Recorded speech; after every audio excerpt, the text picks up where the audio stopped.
G'day everyone, it's SDS SuperCoach, providing SuperCoach content for you. I'm here to present round 5 of Jump On, Jump Off on my channel this week. And joining me as always is Brad from SuperCoach Pro. How you doing, mate? Yeah, good mate. How are you? Yeah, doing good, mate, doing good.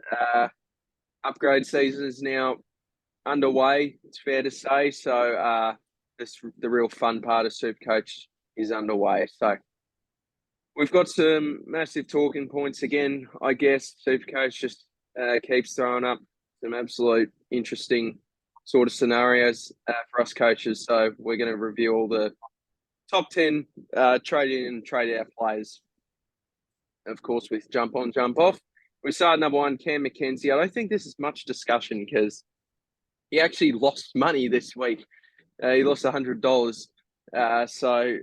And his break even's now at 89. Definitely a jump off in my book, Brad. What about you? Yeah, he's jump off because the break even. It'll take him a few games to reset that break even. And I just think he's probably one of the rookies at the higher price he can chop now. So yeah, he's a definite jump off as well, mate. Yep, and he's made 83K. So if you didn't go with McKenzie, he didn't kill you. It wasn't really a great pick at the end of the day, it seems. All right, number two, Ruben Jinby from the Eagles. Seems like there's a little talks of him being rested and all that, but with all the injuries, I'm not sure if they actually can rest him. So don't know what they're going to do with him. Maybe put him at halfback, but his break even's now on an 81. I would say jump off. Definitely not as sold on jumping off like Cam McKenzie, but I think Ginby's a bloke where if he is your avenue to a premium, then you can use his money, and he I think will certainly stay at. I think he'll certainly drop in price, but there's a chance he could stay in price. Chance that he could rejuvenate his price. But yes, I think it's a jump off. What about you, Brad? I think it's a jump off, especially like you said, you get a primo in there. But he's also one that you could hold because he is one of the only rookies that will probably actually make his break even, especially if Yo is out as well, apparently. So he could definitely make that break even. It's probably more that he's at 300K that you can sort of do a lot of upgrades and get. You took Millers and players that like that we'll speaking off air about. So I think he's just a good price, and it leaves you with some rookies as well that you can DPP as well. So I think he's a jump off, but I also see a world where you keep him. So I'm pretty 50-50 just on your team, really. Yeah, I'm not against anyone holding or trading. It's very team dependent. If you've got a lot of other issues, there's not really that big of an issue keeping Jinby. One thing that West Coast could look to do as well is maybe put him, instead of playing him right in the guts, uh, they might play him more off the half back and maybe a bit of easy ball, that sort of stuff. So I can understand if you want to hold. The third one's Oscar Baker. His break evens are 47. I'm not jumping off because I'm just going to with no Tom Green, we'll get to him next. I'm probably going to loop him on Friday night. If he scores a 60 plus, I'll take that.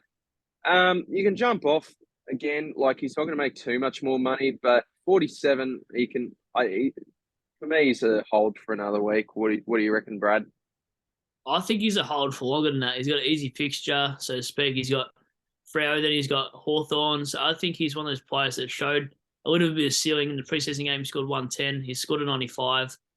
He's got the capability to go big, but at a 46 break even, unless he's at a 60, 65 break even, then I'm culling him. But he's already shown he can go 60. So, yeah, and a lot of people would be holding him this week. So I'd actually hold him this week, personally. I think he's still got at least 20, 30K to make at some point. So, and I think it's sooner rather than later. Yeah, I agree. I don't think Baker's that much of a desperate trade that I guess some people are jumping off. Third most traded. The fourth one is Tom Green. He's suspended for one match due to a dangerous tackle. I'll tell you, those tackles are certainly a debate in itself. But he's out for a week. Not much we could really do about that. We can't predict suspensions. I am not jumping off. It's a 1 week suspension. I'm definitely holding. Anyone that's jumping off is it's just purely a luxury. So no, I definitely wouldn't jump off Tom Green. He'll be back next week, fit and firing, ready to go. Maybe we've seen a lot of we've seen a lot of a bit of a downwards trend in terms of his scoring. So maybe he just needs another week to just rejuvenate himself. So I don't see it as a bad thing, but obviously it's not ideal that he's out this week. He's definitely not a jump off for me, though. What do you reckon? Yeah, I reckon he's a hold as well. I reckon a week break will actually maybe make him a little bit fresher. And just upgrade your team around him, because if you sideways him and then next week you're just 1 for 1 anyway, but if you can upgrade him and then next week still hold him, you actually 2 primos as opposed to 1 and 1 sideways. So actually you've got an extra primo as opposed to fielding an extra rookie. So from here on out, if you got a 1 week or 2 week, you're probably holding, and at 530, there's no value there that you can really go up with unless you were going like a Smokey, like a Chance Jones, and you bank 200k and then you do something else with that and make an upgrade, or get 2 fallen sort of primos like a Hawkins for 400k, and you can make some money out of 2 mid prices that you think are going to start going well, and something crazy like that. But I just don't think it's worth trading out Green with a 1 week suspension at 536k. So yeah, I'd hold him if you could with your rookies. Yeah, just you're going to lose 30 points, 40 points. That's it. Yeah, exactly. Now, obviously, people that don't have Tom Green are certainly going to get a bit of an advantage. If you do have Tom Green, I would certainly, and if you're planning to hold Tom Green, I'd certainly lean more towards upgrading your side just to match the people without Tom Green. So that's what I'd lean towards. Number 5, Hammer the Hammer. I love this man. We interviewed him on the Centre Bounce live stream. Really good bloke, but he is out for 3 weeks, Caminiti. So I think I don't have him, and I think he's been a good pick for anyone that did go with him. But he's out for 3 weeks. Got Murphy concussed. It actually could have been a lot worse, but 3 weeks ain't too bad for that result. So I would trade, because there's no guarantee he gets back into the side, especially with Tim Membry coming back this week, knocking down the door. They play a similar sort of style of football. Then you got Max King. I think he's back in like 4 to 6 weeks. What's his break even? I'd probably trade. If you've got Caminiti, 25 break even. Look, if he scores a 56, he makes a 14k when he comes back, and even if he does, that sort of thing. So I would trade Caminiti, but he's certainly done his job. What do you reckon?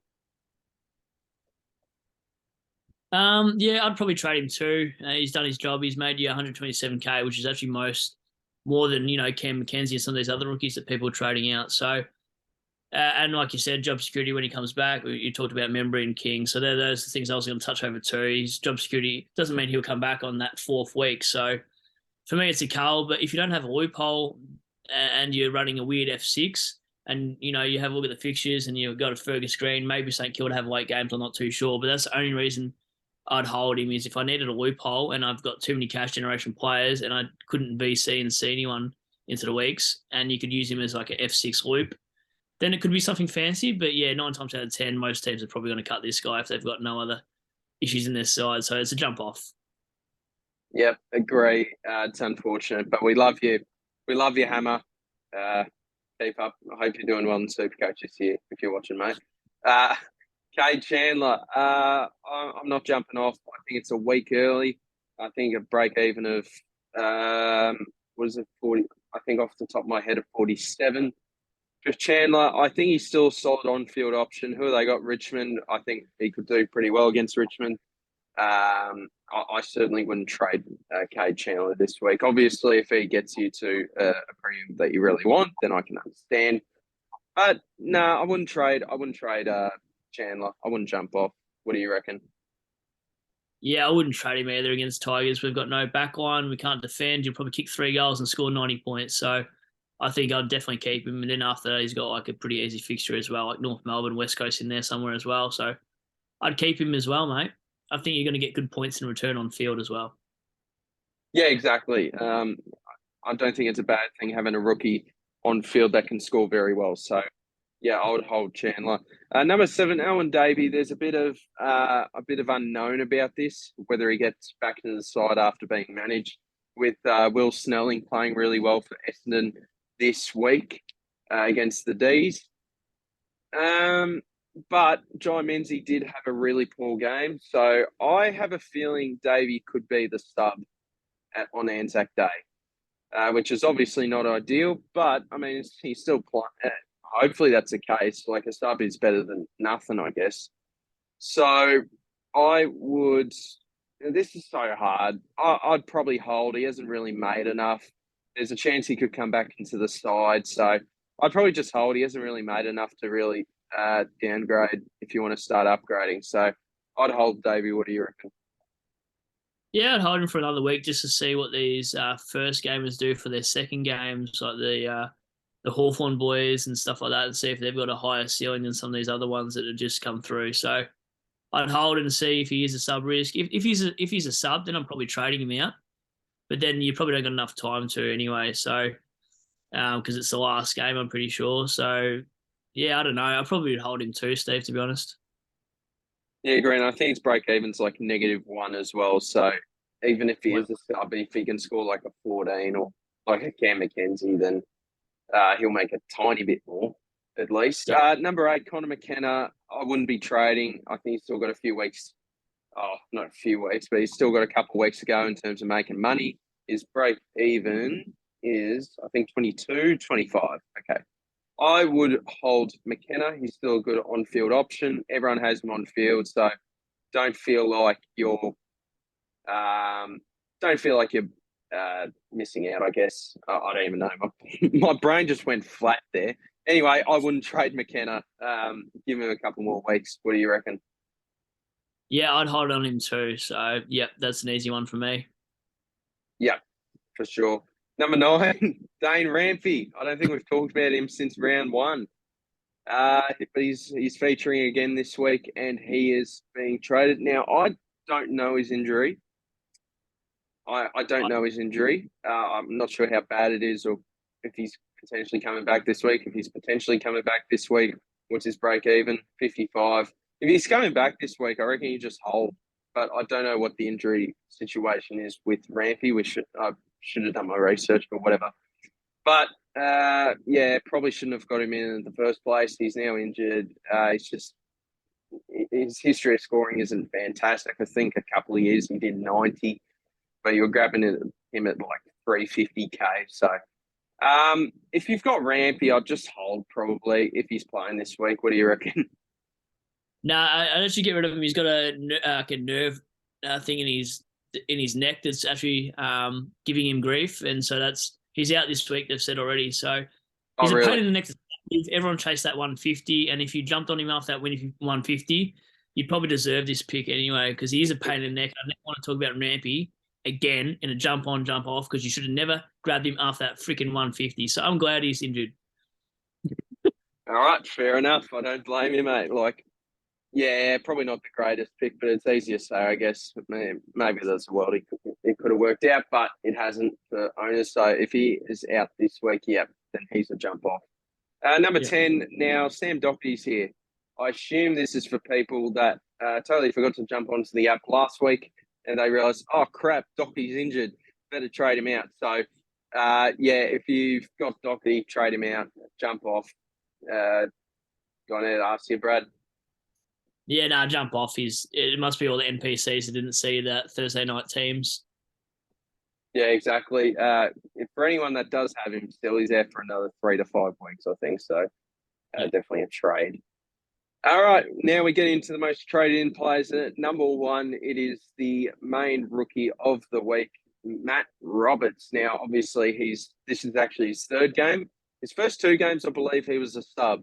So, and since he's scored a 93 against the Tigers, that has really boosted up his potential as a rookie. And at 130k, forward mid, you can do a bit with him. He is the clear rookie to bring in this week. He is a definite jump on. Regardless, I think he is worth a trade. If you're planning on making 0, make sure you do one. The easiest trade you'll do all year is Cam McKenzie to Matt Roberts. What do you think, Brad? Yeah, I'm going to jump on, but only because there's not many other rookies to look at. It does concern me that he has been sub, 3 times.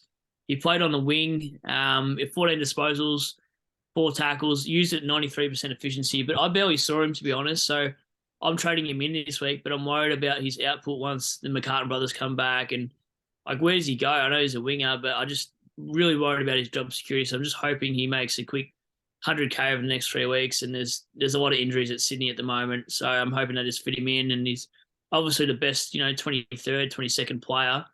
But yeah, I'm only picking him because at 93. If he didn't grab a 93 or an 80 plus, I wouldn't have even been looking at this guy at all, to be honest, just because he's such a sub risk. I think, yeah, I mean, you're going to the crowd anyway. 28,000 people are already going to bring him in. So if you sink, everyone's sinking with you at some point as well. So yeah, jump on, mate. Yeah, and I guess you run the risk with that with a lot of the rookies. You worry about them having a bad game or two, then they probably get dropped. Like I learned that the hard way picking Ralston over Will Phillips, and I absolutely hate not having Will Phillips and picked Ralston based on job security. So sometimes you just can't overthink it. Get the rookie in. I'm sure Sydney will keep playing him each and every week if he's playing at a high level. And I think he played Stanford before the draft, and he's a really high accumulator of the ball back before he got drafted, I think. So I think he's a bloke where he's actually going to get a lot of the ball on the wing, even if it's on the wing. So yeah, definitely a bloke that I would absolutely jump on. Number 2, Seamus Mitchell. Now I wouldn't jump on just yet. I was talking to DR today because the only way he's $400 short on making an upgrade to Canelio, which is super stiff. And he asked me about Seamus Mitchell, and he's playing off the half back. I think he's taken Scrimshaw's spot. Scrimshaw's probable this week, so just keep an eye on that.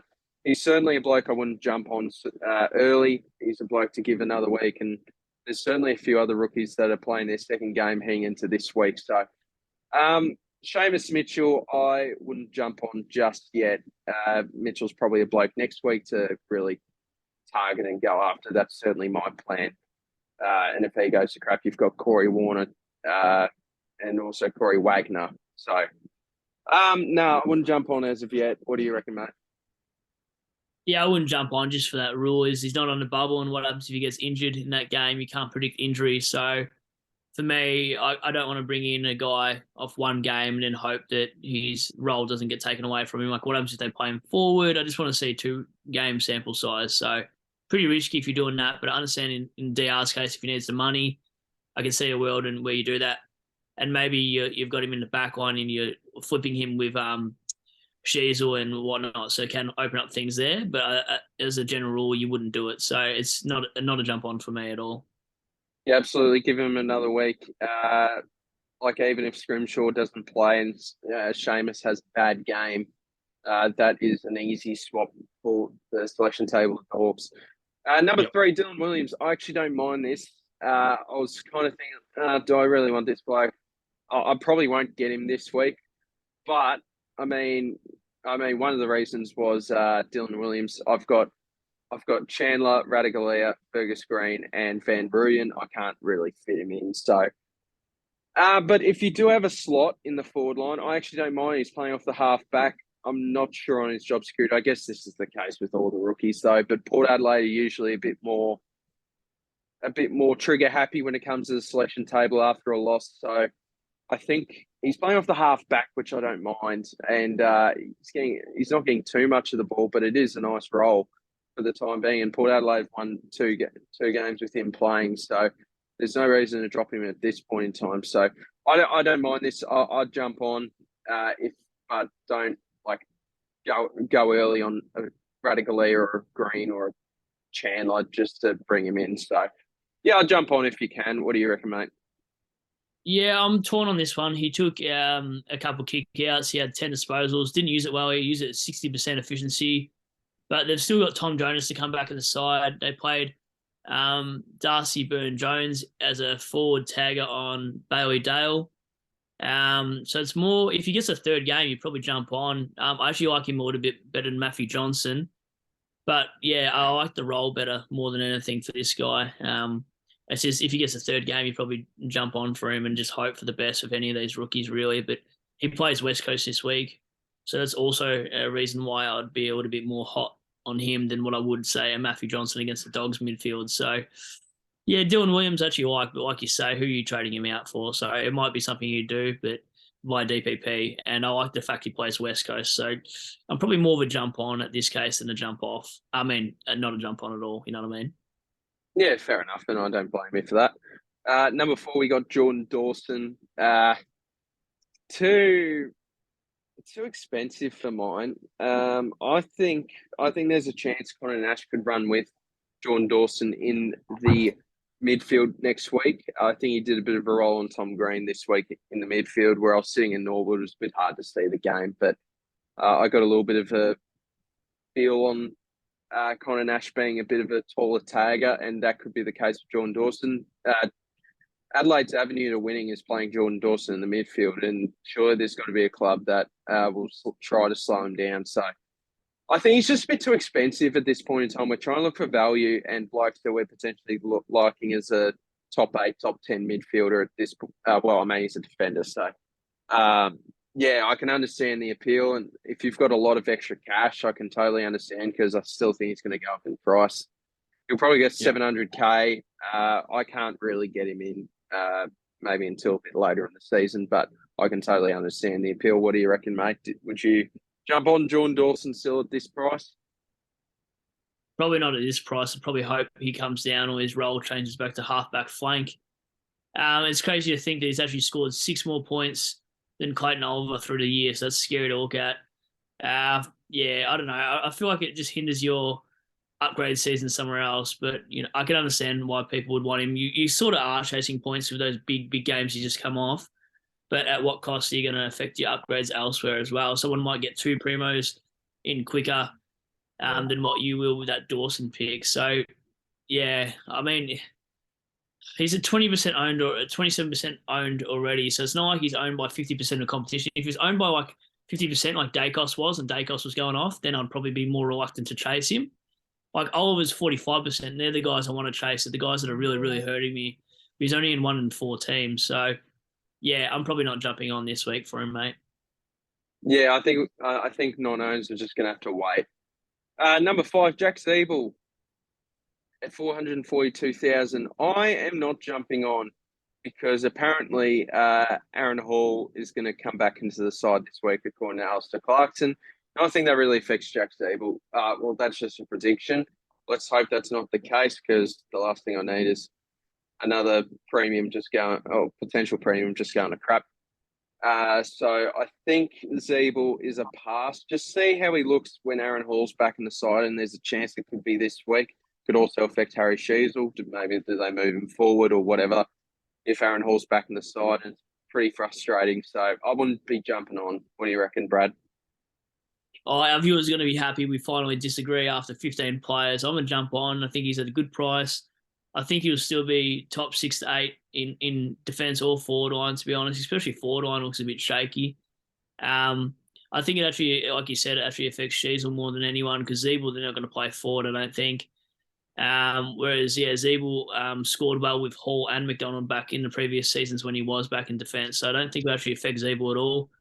And he's at 442 for a guy that's averaging pretty well. So, yeah, I'd actually jump on, to be honest with you. Yeah, that's my thoughts on him. That's fair enough.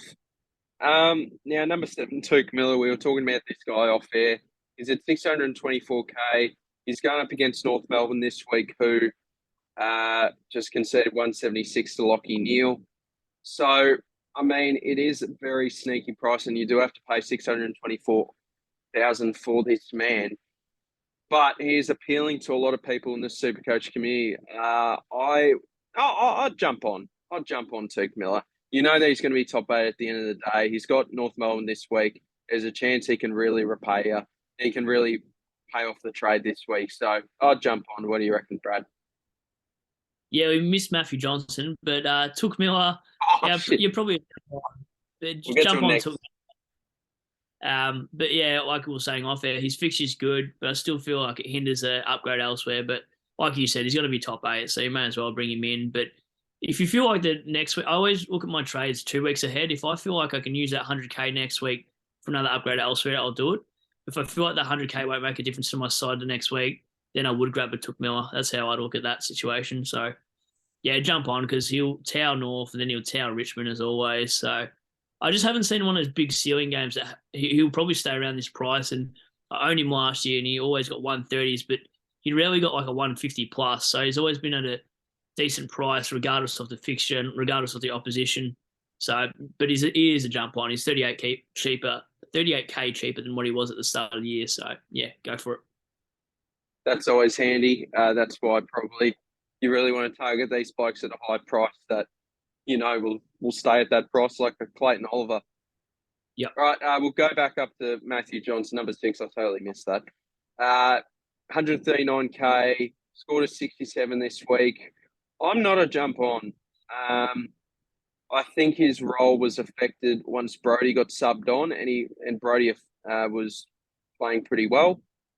So I think Johnson was playing more of a wing role, and then got pushed to half forward once Brody was being subbed on. So I think Johnson kicked a goal in the last quarter as well. So I think Johnson is a pass for me. I was hot on him early, but when I did a little bit more research, heard a couple more things about him, I just thought, nah, I'll pass. I really like Matthew Johnson, and I think Freo should be getting games into the kid.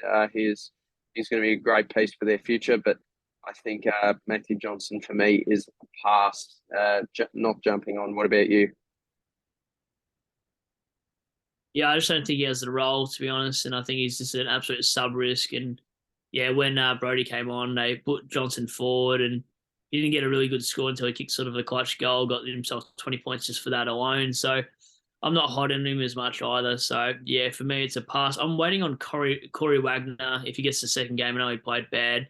And I'm also waiting for a player like Ned Long. I know he's 167k. So I'd rather some of those other guys that showed a better round one score than what Johnson has, and just the sub thing scares me a bit. So, yeah, pass for me, actually, on Johnson as well, mate. Yep, fair enough. I don't really want to spend too long on this bloke, Chase Jones. He is at 308,000. I don't think this is the time to be jumping on mid prices. I don't think we should be worrying about mid prices at this point in time. Mid prices you worry about before the season, round 1 and round 2, before the prices change. But now we really need to be targeting rookies and premiums. So unless you got a load of trades and you're looking for a quick cash increase, then you could go after Chase Jones, who has a break even of negative 31. That's mental. I think he's playing a wing role for the Crows, and he seems to be taking that next step that Adelaide Crows fans would hope that he would. He's certainly looking like a much better player. But I wouldn't be jumping on unless you've got a load of trades. So what do you reckon, Brad?